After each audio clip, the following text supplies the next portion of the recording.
hari Rabu, dan seperti biasa kalau misalnya hari Rabu di jam 8 itu kita akan berbincang-bincang gitu ya mengenai investasi. Dan ya seperti biasa juga nih ya, Cecil pasti akan menghubungi ya melalui by phone karena beliau ini berada di luar kota Balikpapan gitu kan ya. Beliau ini adalah praktisi dan juga inspirator investasi Indonesia serta penulis puluhan buku bestseller nasional, Ryan Filbert. Halo, selamat pagi. Halo, selamat pagi Mbak Cecil. Selamat pagi juga untuk seluruh pendengar KP dimanapun Anda berada. Dan juga yang pastinya nih ya, ini jelang Natal, Merry Christmas buat Mas Ryan Filbert. Iya, sama-sama. Oke, dan juga yang pastinya nih ya, untuk minggu ini kita akan membahas tentang isu yang lagi hangat ya, terutama untuk informasi tentang reshuffle menteri gitu kan. Ada berapa? Ada sekitar 6 menteri ya? Ada 6, betul. Oke, ada sekitar 6 menteri yang diganti. Dan ternyata gara-gara ada reshuffle ini, ada salah satu informasi juga ya, terutama untuk para investor saham ya. Dan ini cukup mengejutkan nggak sih buat para investor saham tentang informasi bahwa akan ada materai 10.000 ini? Iya, oke. Nah, ini ada 2 isu ya yang kita akan bahas pada pagi hari ini. Jadi yang pertama mungkin yang lebih mudah kita bahas itu mengenai materai 10.000 karena aturannya mulai 2021 meterainya tidak lagi 6.000 tapi menjadi 10.000. Tentunya yang namanya meterai itu kan kita tahu ya, kita sudah biasalah sehari-hari sebenarnya menggunakan meterai, di mana dulunya ada meterai 6.000 dan ada meterai 3.000 gitu ya. Nah, sekarang ada satu saja untuk nilai meterai adalah 10.000, di mana ada catatannya adalah diberlakukan untuk transaksi di atas 5 juta. Oke, jadi setiap transaksi di atas 5 juta materainya 10.000. Untuk apapun loh di dalam kehidupan kita ya. Misalnya kita ada bayar kartu kredit, ternyata kartu kredit kita nilainya di atas 5 juta tagihannya. Nah, itu pun akan dikenakan biaya materai 10.000. Oke, jadi semua tagihan. Kalau biasanya itu kan kalau misalnya di bawah 1 juta materainya 3.000. Betul. Kalau misalnya di atas 1 juta ya udah pakainya 6.000 mau berapapun gitu kan ya. Betul. Terkait biaya materai lunas gitu kan. Ya, nah jadi kita sebelum bergeser ke pemberlakuan ini kepada transaksi saham, kita harus sadar dulu bahwa sebenarnya untuk sebuah konfirmasi atas pembayaran dan lain sebagainya itu memang sudah diberlakukan meterai dari zaman dulu. Tujuannya apa sih untuk adanya meterai? Harusnya kan kita bertanya ke sana dulu ya. Buat apa sih meterai itu gitu ya? Betul. Padahal kecil gitu. Betul. Sebagai suatu alat bukti sah di pengadilan, kertas itu akan menjadi suatu bukti alat sah di pengadilan. Ini yang harus kita tahu bahwa fungsinya meterai itu menjadikan kertas tersebut sah di mata pengadilan. Nah, pertanyaannya jadi melebar sedikit. Kalau gitu sesuatu yang ditandatangani tanpa meterai menjadi tidak sah. Bisa jadi begitu ya pikirnya ya. Karena kan harus ada materai itu katanya. Betul. Kalau misalnya dalam keabsahan atas sebuah kertas yang ditandatangani itu sebenarnya tanpa ada meterai pun tetap bisa sebagai valid ya. Tapi kalau misalnya mau dibawa sebagai alat bukti dalam pengadilan, yang mana semua orang sebenarnya nggak pernah ada yang kepingin pergi ke pengadilan, nggak ada yang mau. Ya, itu tapi tetap harus ada namanya meterai 6.000 tersebut. Oh gitu. Iya. Sekarang kita tarik nih ke pasar saham. Nah, ada informasi bahwa trade confirmation itu kan adalah sebuah konfirmasi transaksi yang dikirimkan setiap hari. Kalau ada transaksi. Kalau nggak ada transaksi nggak dikirim. Kalau transaksinya 1 sama transaksinya 10 tetap dikirim sekali. Karena sifatnya adalah list daripada transaksi kita pada hari itu beli dan jual. Nah, itu katanya mau diberlakukan di 2021 dikenakan biaya meterai. Dengan nominal yang sama ya. Kalau di atas 5 juta itu materainya juga 10.000 untuk transaksi saham. Nah, kalau mengikuti aturan dasarnya yang dirilis dan berlaku itu ada informasi bahwa di atas 5 juta itu akan diberlakukan. Tapi simpang siurnya itu adalah katanya atas seluruh nilai transaksi akan tetap diberlakukan kalau di saham. Wah, kalau berarti kalau misalnya kita belinya cuma berapa lembar aja mungkin di bawah 1 juta juga tetap bayar 10.000 materainya ya? Betul. Nah, ini yang dikhawatirkan oleh para pelaku pasar, oleh investor, apalagi investor kelas teri sampai amuba katanya. Kalau amuba kan kecil banget tuh ya kan. Ya mungkin ini kali ya pelaku investor saham yang masih pemula gitu ya, yang duitnya masih belum banyak. Betul. Kita betul, kita lihat dari dua sisi. Sisi pertama adalah memang mungkin mau dijadikan sebagai suatu alat bukti transaksi yang bisa dibawa ke ranah pengadilan. Kenapa? Kita ingat ya 2019-2020 cukup banyak kasus-kasus pada pasar modal dan dunia investasi, bener nggak? Nah ini kan sebenarnya juga bagian dari melindungi daripada pelaku pasar. Kita harus lihat positifnya dulu. Oh gitu. Jadi bukan betul, cuma sembarangan ngasih tarif ada materai 10.000, tapi ada tujuannya gitu ya Mas ya? Iya, Mas, di bagian itu kita anggap seperti itu dulu. Nah, di bagian lain ini juga kita perlu mencoba mengkritisi dan juga menyampaikan kepada regulator dan juga SRO serta kementerian ya. Dimana kalau misalnya kita hitung-hitung dilakukan pada seluruh nominal, berarti orang yang transaksinya 100.000 kan, dimana sekarang membuka rekening saham 100.000 gitu ya. Dia dengan tekun menabung saham setiap bulan 100.000, berarti sahamnya naik 10% dia masih rugi loh. Rugi banget. Kenapa? Karena kan 100.000 naik 10% kan baru 110.000. Baru tutup biaya materai doang. Baru bisa belum kembali modal gitu ya, modal. Belum ya malah ya? Belum. Ada broker fee kan? Oh iya, broker fee itu berapa persen gitu kan ya? 0,18 itu biasanya umumnya kalau untuk transaksi online. Iya, jadi bagian ini kalau sampai diberlakukan pada seluruh nominal, wah ini bisa menyurutkan minat orang berinvestasi di pasar modal. Ini jadi highlight lah. Mungkin siapa tahu ada yang punya akses ke Ibu Menteri, lalu juga kepada regulator dan juga SRO, ini perhatian. Nah, kalau di atas 5 juta, mungkin menjadi suatu hal yang bagus.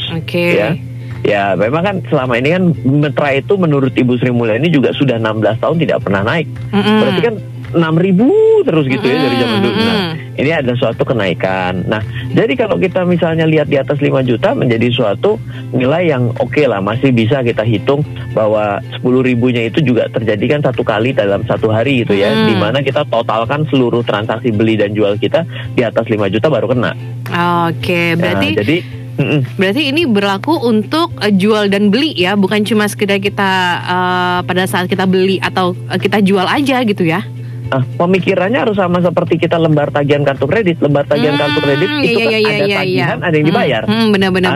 Terhitungnya kan gitu. Nah, jadi pentingnya kita bisa mengetahui tema yang paling baru. Tapi kemarin Ibu Sri Mulyani sudah mengemukakan bahwa biaya materai itu tidak diberlakukan pada saham. Saya juga rasanya cukup setuju ya. Kenapa? Karena pada akhirnya industri pasar modal kita ini kan ibaratnya kalau bunga ini boro-boro sudah keluar kuncupnya gitu ya. Itu baru pentilnya doang di ujung gitu kan. Transaksi baru saham juga baru investor 3 juta dibanding 250 juta kok. Dibandingkan orang yang produktif pada hari ini, usia produktif ada di 90 juta. Ya mau sampai kapan kalau misalnya sudah banyak dikenakan biaya. Nah, apalagi kalau misalnya ngomongin tentang investasi saham itu banyak orang yang masih kurang paham gitu ya dengan saham. Betul. Ya nggak sih Mas? Tidak bisa membedakan antara saham, forex, options, binary options, dan cryptocurrency gitu kan. Nah, apalagi kalau misalnya pengen belajar ternyata belum mulai aja udah tahu biayanya banyak banget, udah pada mundur tuh orang. Betul, makanya mungkin yang menjadi studi kasus mengenai kesuksesan kenapa uang elektronik pada hari ini jadi merebak di mana-mana gitu ya. Itu sebenarnya kita tahu ya bahwa uang elektronik kita kalau deposit itu kan malah dapat duit kalau kemarin-kemarin, benar nggak? Benar, suka dapat cashback. Dapat cashback. Lalu juga baru belakangan ini kan beberapa yang besar ini mengenakan biaya layanan ya sebesar Rp1.000 kalau misalnya kita transfer melalui virtual akunnya, benar nggak? Kena 1.000. Ini saya cerita sedikit ya, karena saya punya salah satu perusahaan dalam bidang diawasi OJK juga dan juga fintech gitu ya. Itu virtual akun itu bayar di atas 1.000 loh. Jadi kita sebagai pemilik perusahaan itu sebenarnya menyediakan virtual akun. Kalau virtual akunnya ditransfer itu biaya layanannya lebih dari Rp1.000 loh Mbak. Wah, jadi lebih mahal ya? Iya, jadi sebenarnya ketika dikenakan 1.000 pun notabene masih nombok itu si aplikasi. Jadi ini harus kelihatan bahwa kita harus mengedepankan yang namanya, ini juga berlaku untuk seluruh pelaku bisnis. Kita harus mengedepankan you win and I win. Kalau kita ini belum merasakan yang namanya manfaat, kita nggak akan mau dikenain biaya, itu udah pasti, bener nggak? Iyalah, biar nggak rugi kan. Betul. Jadi bagi bisnis Anda juga bagi regulator ini cara berpikirnya justru dengan kondisi masih kecil, jangan langsung dicas. Kalau dicas itu orang jadi males, dan yang menyebabkan uang elektronik itu yang dari BUMN dari beberapa puluh tahun yang lalu sudah ada tapi tidak ada berkembang, itu kan diakibatkan karena tidak bisa mensatisfied dari kita sebagai customer dan ini kan orang yang menggunakan kan kita ini semua user, benar nggak? Benar. Iya, jadi studi kasusnya itu dalam bisnis pun kita harus mengedepankan you win and I win. Jadi you dulu menang, baru I ini belakangan. Oh, gitu. Oke. Jadi intinya tuh kayak kurang lebih kayak memuaskan pelanggan dulu gitu ya? Betul. Kalau tidak dipuaskan pelanggannya, orangnya nggak balik, kan tidak ada repeat order. Benar. Order yang bagus itu bukan yang sekali besar ataupun sekali saja, tapi berkali-kali dan syukur-syukur besar, kan jadi gitu ya. Nggak apa-apa kecil, yang penting sering gitu kan. Itu juga benar. Tapi kan Mbak milih mana? Kecil sering atau besar tapi sering juga? Oh, mendingan besar dong, tapi sering. Jadi yang pasti kan omsetnya jadi makin besar juga gitu kan. Iya, jadi mindsetnya itu mengenai biaya itu cara treatmentnya harusnya ke arah sana. Kira-kira seperti itulah.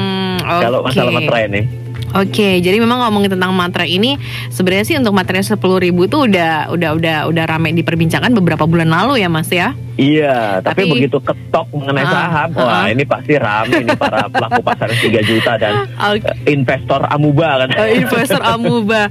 Oke, apalagi ini selama pandemi itu kan banyak tuh ya orang pada belajar saham, belajar belajar untuk membaca grafik gitu kan ya. Betul. Jadi jangan sampai nih orang-orang yang sudah mulai belajar yang mungkin pakai apa sih kalau istilahnya itu Mas, kalau misalnya online dia belum trading. Nah, gitu online trading itu jangan sampai mereka akhirnya mundur cuma gara-gara ada kebijakan-kebijakan yang seperti ini. Sebenarnya sih mungkin angkanya nggak begitu besar ya dengan selisihnya ya antara 6.000 ke 4.000, 6.000 ke 10.000 kan cuma selisih 4.000. Cuma kalau transaksinya tiap hari ya lumayan Mas ya dipotongnya.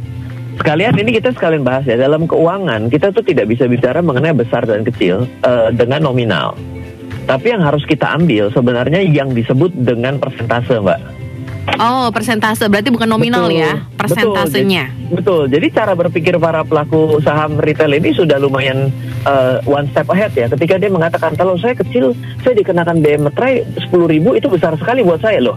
Kita sih kalau sehari-hari mungkin 10.000 bukan suatu hal yang besar ya. Benar. Tapi kan coba kita hitung seperti tadi, kalau misalnya dia hanya bertransaksi 100.000 dan dia dikenakan biaya materai, artinya kan 10% loh, Mbak. Lah, harga saham naik 10% itu dalam satu hari udah mewah gitu loh. Lah ini bagaimana caranya gitu. Jadi persentase itu adalah suatu cara menghitung yang saya rasa harus kita biasakan kalau dalam berbicara mengenai keuangan, Mbak. Sehingga tidak terasa tidak bisa kita ngatakan besar dan kecil. Kalau saya keluarkan uang hanya 5.000 per hari, saya hitung dalam 1 bulan ternyata menjadi 30 hari, berarti saya menjadi 150.000. Di mana penghasilan saya 300.000, itu 50% penghasilan saya loh. Benar. Jadi separuh ya, bukan dari angkanya ternyata kalau dalam berhitung duit nih. Betul. Oke, ya. Jadi ini ilmu juga nih buat saya. Jadi kalau bisa berhitung bukan cuma dari nominalnya aja, tapi dari persentase. Betul. Oke. Iya. Ini lanjut ke topik kedua, tapi kayaknya udah berjam-jam nih ngomong, seru nih. Ini mengenai materai. Kita lanjut mungkin yang reshuffle ya. Mungkin, ya boleh langsung ke reshuffle untuk para menteri yang diganti ini.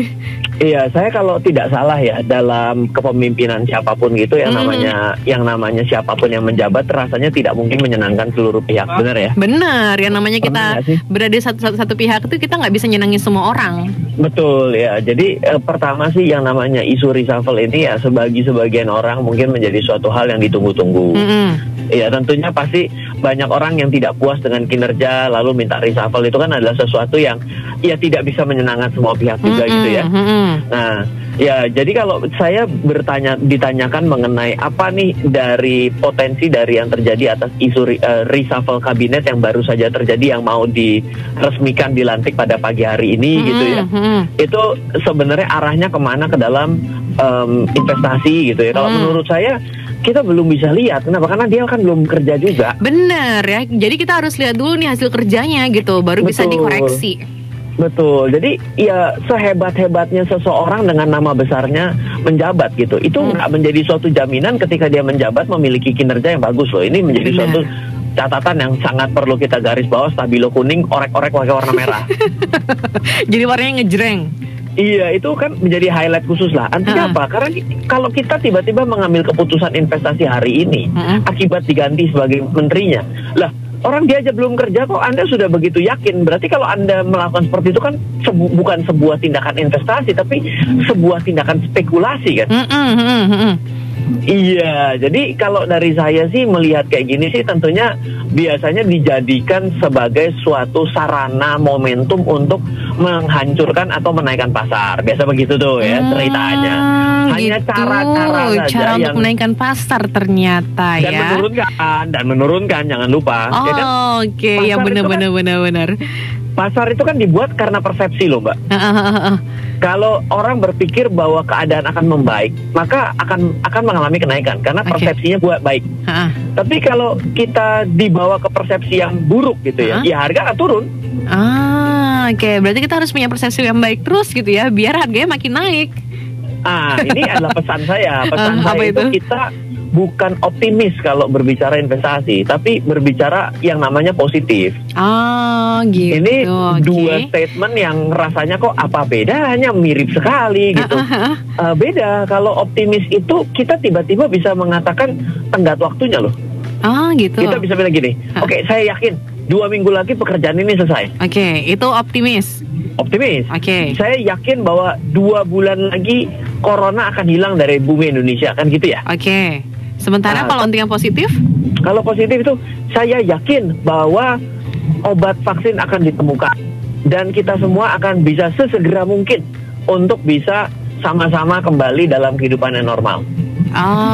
Iya benar. Bedanya dari kalimat dan juga tujuannya, visinya. Saya yakin sesegera mungkin. Sesegera mungkin itu kita nggak bisa katakan 1 bulan, kita tidak bisa katakan 2 bulan. Bagi orang-orang perfeksionis kata-kata ini kayaknya kurang pas. Karena dia bilang nggak berani banget sih lo ngomong tanggal. Iya. Betul. Karena nggak ada target tapi, ya. Targetnya jelas bahwa virusnya akan hilang dari bumi Indonesia sama. Tapi nggak tahu selesainya kapan. Tenggat waktu itu dalam berinvestasi kadang-kadang membuat orang menjadi frustasi loh.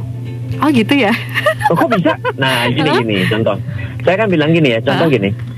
Saya yakin bahwa harga saham akan naik 5% di 1 bulan ke depan. Nggak naik 5%. Berarti kan dia itu sebenarnya hopeless banget dong ketika nggak naik 5%. Waduh, ternyata saya salah. Oke. Tidak sesuai dengan ekspektasi gitu ya. Oke, ya dia lanjutkan dong kesalahannya, dia lanjutkan. Oke. Iya, bulan kemarin memang gagal 5%. Bulan depan saya yakin 5%. Misal. Nggak terjadi lagi ternyata lewat 1 bulan. Ya, cuman 2,5%. Sekali lagi bilang 5%. Terjadi cuman 3%. Apakah dia nggak hopeless? Hopeless ya pasti. Angka 5%-nya tidak kena, juga tidak kena bulannya, ya kan? Berarti kan dia terpukul akan 2 hal ya. Ya, ini berarti kepercayaan diri dia yang dia bentuk susah-susah juga hancur karena target yang dia buat. Oke. Jadi sebenarnya kalau misalnya ngomongin target ini jadi melebar kemana-mana gitu ya. Jadi kalau misalnya ngomongin target pun juga tetap harus realistis gitu ya. Ini menjadi suatu teknologi yang berbeda nih. Berbicara mengenai impian hidup ini, teknologinya nggak sama karena teknologi impian hidup ini kan lebih juga ada faktor spiritual, ada faktor usaha, ada faktor kalkulasi. Kita tidak berbicara yang itu, kita yang berbicara yang investasi dulu. Jadi memang agak sulit untuk bisa memahami ini dalam satu chapter. Tiba-tiba dreng jadi orang yang memaham itu panjang, learning curve-nya panjang gitu. Tapi saya kan cerita gini, kalau Anda seorang pemula berani optimis, malah Anda jadi bahaya. Saya mau ke arah sana. Gitu. Emang kenapa kalau misalnya kita pada saat menjadi pemula sudah memiliki tujuan yang optimis tuh kenapa? Kok nggak boleh? Ini untuk keuangan ya, jangan bicara untuk tujuan hidup ya. Iya, untuk gitu, keuangan beda. Nah, kenapa? Karena kita ini kan sebenarnya sedang mempelajari sebuah metode yang paling tepat. Kita lagi cari jurus yang paling bagus yang bisa membuat kita berhasil, benar nggak? Oke. Padahal tidak ada satupun metode yang ada dalam dunia keuangan itu yang bisa memberikan kepastian berhasil 100%. Itu masalahnya. Jadi secara otomatis ketika kita overconfident, itu kita menjadi orang yang sangat spekulatif. Karena kita punya keyakinan bulan depan harga saham akan naik. Kita bukannya mengeluarkan uang kita untuk investasi 80% ataupun 70%. Kita gunakan 100% loh. Gitu. Sekarang pertanyaan saya, kalau ternyata bukannya naik tapi bulan depan turun, berarti kita udah nggak punya uang kan? Iya, karena udah semuanya digelontorin.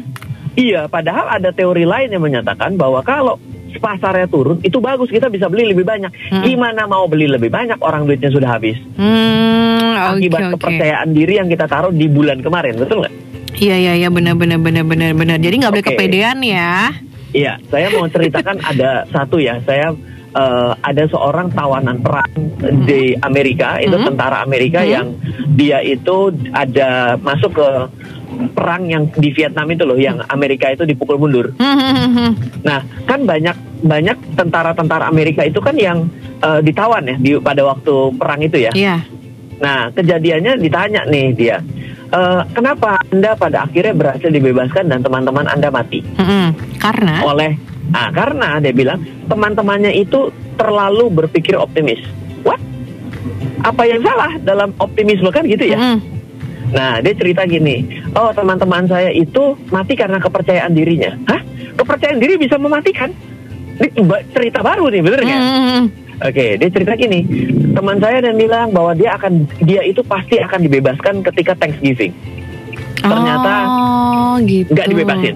Waduh, sedih luar biasa. Iya, namanya ditawan kan gak pernah ada yang seneng kan? Iya, benar. Iya, ada orang ditawan senang baru denger juga. Gitu ya. Lanjut lagi, begitu Christmas katanya dia akan dibebaskan. Gak taunya gak ada yang dibebaskan. Dia sedih sekali. Ya, begitu ada lagi Easter, Paskah akan dibebaskan, tidak dibebaskan. Dia sangat sedih. Akhirnya frustasi dan akhirnya bukannya dia kenapa-apa, gantung diri, mati sendiri.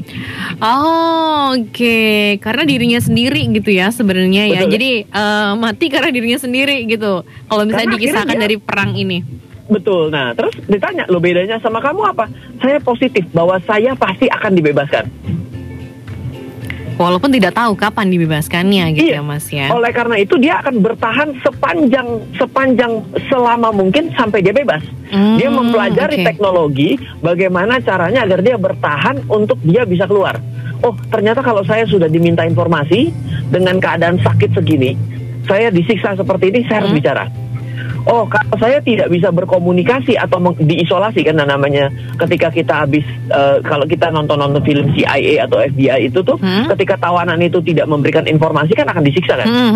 Lalu akan dimasukkan ke dalam ruang isolasi agar orang itu stres kan. Betul kan? Oh, saya harus memiliki metode untuk berkomunikasi dengan tawanan yang lain meskipun saya diisolasi. Nah, jadi dia berpikir teknologinya agar bagaimana caranya dia sampai pada goalnya. Goalnya apa? Goalsnya adalah keluar. Semua memiliki goals yang sama, keluar. Tapi orang pertama itu punya tenggat waktu yang sangat jelas, membuat dia sangat frustasi ketika tidak tercapai. Tapi orang ini beda. Dia memiliki goals yang sama, yaitu pasti keluar. Saya harus bertahan sepanjang mungkin agar saya pada akhirnya keluar, kan gitu ya. Itu sebenarnya mirip seperti dalam kehidupan kita. Saya pasti sukses. Bagaimana teknologi harus saya pelajari pasti sukses. Bagi orang perfeksionis hal seperti ini tidak bisa diterima loh, Mbak. Karena tidak pasti gitu ya. Karena dia merasa kok kayaknya orang ini mbalelo banget sih. Mbalelo. Hari ini ngomong kayak gini loh. Ngomongnya kayak ngono. Ini orang punya kehidupan apa enggak? Lah iya, tapi kadang-kadang teknologi ini harus kita pakai. Bener-bener dalam keuangan tuh teknologi ini yang kita pakai. Kalau enggak, Anda akan akhirnya, wah saya udah investasi ini 10 tahun ternyata nggak tercapai. Ya sudah, saya habiskan saja uang saya buat foya-foya. Bablas kalian sampai miskin, mampus.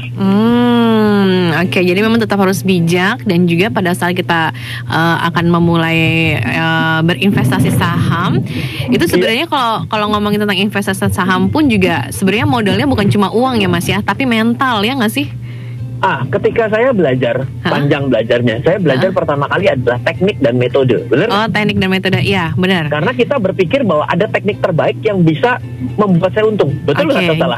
Ya, gimana kita pada saat apa kita buying, pada saat kondisi gimana kita selling gitu kan ya? Betul, itu berarti metode. Nah, yang ternyata dari saya belajar itu sebenarnya kunci utamanya itu adalah kedisiplinan. Oh, disiplin. Dan pemikiran yang positif, yaitu saya yakin bahwa investasi saya akan tumbuh. Saya yakin nanti akan naik. Saya yakin akan ke arah sana. Saya yakin returnnya sekian. Saya yakin metode ini nantinya bisa membuat saya menjadi apa-apa. Itu akhirnya adalah kedisiplinan untuk tetap menjalankan metode tersebut. Oke. Bukan metodenya. Kenapa? Karena metodenya pasti someday somehow pasti pernah salah. Ya benar-benar pas menganalisanya gitu ya Mas ya. Iya. Oke, jadi memang kalau misalnya kita belajar saham nih pendengar KPFM, banyak hal yang memang harus dipelajari. Jadi bukan cuma sekedar punya duit terus beli saham, mau itu sahamnya naik atau enggak ya, itu nggak bisa gitu ya, karena memang harus dipelajari gitu ya Mas ya. Makanya saya kalau misalnya ditanyakan mengenai waktu investasi yang paling tepat, itu saya suka ngomongnya apa? Saya ngomongnya adalah waktu investasi yang paling tepat adalah hari ini. Oh, dimulai dengan sekarang. Betul. Kenapa? Karena sederhana. Kalau kita misalnya tidak dimulai daripada hari ini, ya itu waktu kita belajarnya itu kurang. Nah, itu kebijaksanaan kita nggak nyampe. Benar. Kebijaksanaannya. Jadi memang pada saat kita belajar saham pun juga ya, bukan cuma sekedar ini lagi bagus nih buying gitu, dan buyingnya pun juga kita harus lihat gitu ya, kita punya duit berapa gitu. Jangan sampai tergoda untuk buying atau mungkin selling cuma gara-gara ingin mendapatkan keuntungan sesaat aja gitu ya Mas ya. Betul, ada kondisi bahwa saham itu kan ada pedagang di dalamnya, ada seorang spekulan, ada seorang investor. Yang pertama kali itu harus diketahui target awalnya ini mau jadi apa. Oke, targetnya dulu. Betul, setelah itu adalah mulainya dengan modal yang seadanya loh ya, bukan modal sebesar-besarnya atau modal sekecil-kecilnya, seadanya itu maksudnya banyak loh. Seadanya adalah uang kita, seadanya adalah kerelaan kita untuk uangnya hilang, ya, seadanya adalah seberapa kemampuan kita yang masih belum cukup. Jadi seadanya tuh ke arah sana gitu loh. Lalu baru dilanjutkan dengan yang namanya setelah kita tahu kita punya goals yang menjadi apa, trader, investor atau spekulan, metodenya apa. Oke, jadi dalam dunia persahaman ini bukan cuma sekedar investor aja, tapi juga ada spekulan di dalam situ ya Mas ya. Oh iya, karena kan di negara kita ini kan tidak ada yang judi itu adalah suatu hal yang ilegal ya. Tapi banyak orang itu yang sebenarnya mentalnya penjudi. Tapi kan yang namanya mental penjudi itu kan tidak bisa dihilangkan. Emang bisa diilegalkan? Gitu bisa. Itu dia. Ya makanya banyak yang berspekulasi memang ngomongin tentang saham itu, ada yang bilang itu seperti dunia judi gitu. Tapi pada saat kita tahu ya seperti apa tekniknya ya, kalau kita belajar saham itu bukan judi ya Mas ya. Yang namanya judi itu bisa dilakukan bukan di saham saja, tapi dimanapun bisa dilakukan. Benar. Misalnya kita lagi duduk sama-sama ya kan, kita bilang kita taruhan yuk, yang berdiri duluan cewek apa cowok? Udah judi. Oke, jadi memang pada saat pengen belajar saham ya, bukan cuma sekedar punya duit aja nih ya untuk mendengar KPFM, tapi kita juga harus punya ilmu untuk belajar sahamnya dulu gitu ya Mas ya. Betul. Oke, ya ngomongin saham sih sebenarnya asik gitu, karena saya pernah gitu ya, pernah masuk dalam salah satu seminar tentang saham gitu ya. Memang pada saat ngeliat itu gitu, jadi baca grafik gitu kan, itu diajarin gimana ngebacain kalau misalnya apa sih namanya, kalau separuh itu berapa, kalau misalnya di bawah garis tuh berapa, gitu-gitu kan Mas ya? Ya, itu namanya technical analysis. Technical analysis itu suatu analisa dengan cara membaca grafik. Itu adalah satu dari sekian banyak metode-metode dalam kita menganalisa saham. Satu dari sekian banyak. Berarti saya sih masih harus banyak belajar. Itu pun saya belajar 2 hari pusing loh Mas. Oh iya, jadi memang kalau saya ya bikin kelas gitu ya Mbak Cecil. Ini biasanya saya rekam kelasnya, karena saya tahu bahwa pasti nggak segampang yang menceritakan sama yang menyerap itu, yang kelojotan yang nyerap. Jadi harus Anda ulang, harus Anda repetisi, Anda harus tonton 10 kali, Anda harus catat. Karena apa? Karena begitu kita tontonan ke-10, kita baru sadar apa yang dia bicarakan di menit ke-10. Kita baru nonton yang pertama, yang kita sadar yang menit ke-30. Jadi karena apa? Karena ya sekarang gini deh, Mbak Sasi pernah nonton film? Pasti dong pernah dong ya. Oke. Pernah nonton film lebih dari 1 kali? Pernah. Waktu nonton film yang kedua kali dan ketiga kali kita bilang, loh kayaknya kok saya nggak lihat ya yang waktu yang pertama kali saya nonton bagian ini saya nggak lihat. Iya benar kelewat gitu ya, padahal ditonton gitu kan. Dan kita jangan-jangan untuk film yang benar-benar mikir, kita bisa bilang gini, oh maksudnya tuh film tuh kesini gitu loh. Pernah Iya benar. Yes, sama dengan belajar seminar kelas ya itu ya kayak gitu sama. Jadi kalau kelasnya itu tidak direcord, tidak bisa Anda tonton berkali-kali, wah itu banyak ilmu yang lepas, Mbak. Gitu. Jadi memang nggak bisa cuma belajar sehari, 2 hari, seminggu, 2 minggu ya Mas ya? Nggak bisa. Oh, itu okay. Videonya 2 hari, itu Anda harus tonton mungkin 10 kali dalam rentang waktu 6 bulan. Oh, gitu. Iya, karena ilmu menyerap kita ini kan tidak bisa sebanyak itu. Kan bukan Superman juga gitu. Iya, benar. Iya, kita 1 jam itu sudah jenuh loh sebenarnya. Dihajar 2 hari itu kan sebenarnya sudah sedang step. Benar. Jadi malah mumet gitu. Iya tuh.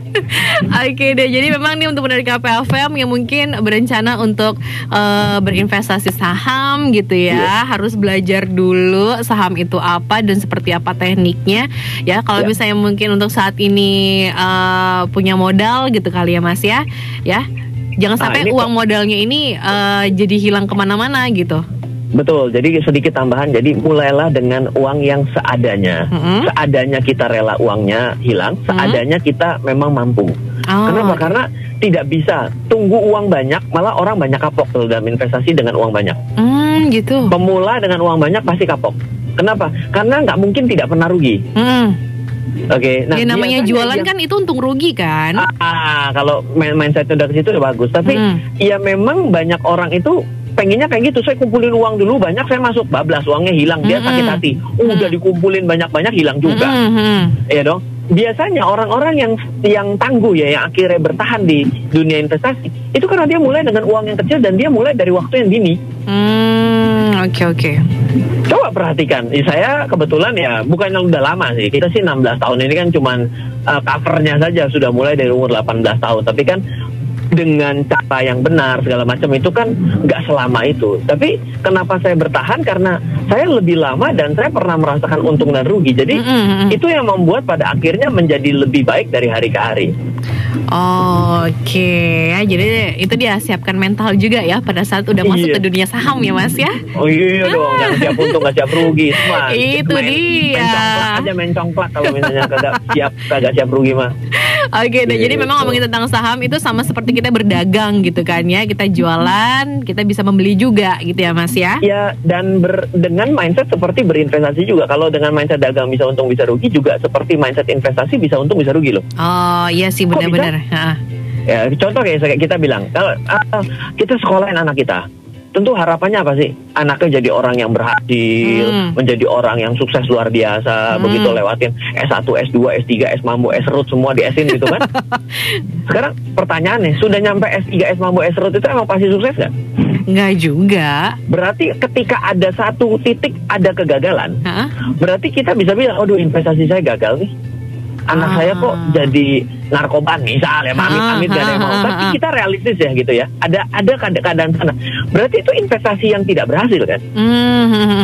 Yang harus kita perbaiki kan? Nah, jadi seperti itulah kita melihat yang namanya trading dan investasi itu tidak selalu bisa berhasil, walaupun kita sudah lakukan yang terbaik. Nah, ini masuk teknologi yang terakhir ini. Ini apa teknologi itu? Melihat ke atas. Oh, apa ditambah teknologi dengan doa. apa? Oke. Dikirimkan doanya ya. Jadi memang selain berusaha juga tetap harus berdoa ya. Betul. Jadi memang ketika ada orang yang bilang, wah ini ngomongin duit ini pasti orangnya nggak bertuhan. Nanti dulu, ilmumu baru berapa? Belum sampai sejauh itu gitu kan. Benar banget. Dalam kehidupan tetap harus dibarengi dengan doa. Iya, jadi memang ini adalah sesuatu teknologi yang tidak bisa dipahami dalam waktu 1 kali telan. Makanya kalau biasa siang begini yang paling senang itu kalau misalnya ngomong berapa 3 jam itu top. Kalau bicara Mas kita wawancara 10 menit ngomong apa 10 menit ya bilang. Nih kayak sekarang nih kita ngomong udah hampir 40 menit loh Mas, non-stop. Ini seru kan? Ini seru kan? Lebih lengkap ya. Ya karena memang waktunya juga udah mepet banget karena iklan-iklan sudah pada bernyanyi mau masuk ya. Jadi sepertinya kita harus akhiri dulu perbincangan kita tentang investasi saham ini dan juga tentang isu materai yang dicanangkan akan berlaku tahun 2021 nanti ya Mas ya. Iya. Oke, nih mungkin ada sedikit tips untuk pendengar KPFM tentang saham dari Mas Ryan Filbert di menit-menit akhir. Iya, mungkin yang terakhir ya, melihat berita, melihat investasi itu harus banyak membaca, banyak mendengar, ya, dan banyak merasakan. Tidak bisa cuma mendengar, tapi nggak mau membaca dan juga tidak mau merasakan itu biasanya nanti jadi ya kayak sesuatu informasi itu kadang-kadang kita terima itu orang yang paling terakhir gitu loh. Berarti kan iya ada yang nulis, ada reporternya, ada wartawannya, ada editornya, ada yang diwawancara tahu dari orang lain. Itu kan informasi yang terlambat. Jadi tidak perlu terlalu reaktif dalam melihat sebuah berita. Harus berpikir dulu, pasti tidak mungkin semua hal itu ada negatifnya tanpa ada positifnya. Nah, kira-kira begitu. Oke, ya. Jadi memang untuk informasi kali ini ya, semoga bisa bermanfaat untuk pendengar KPFM terutama yang sedang nyemplung di dunia bisnis.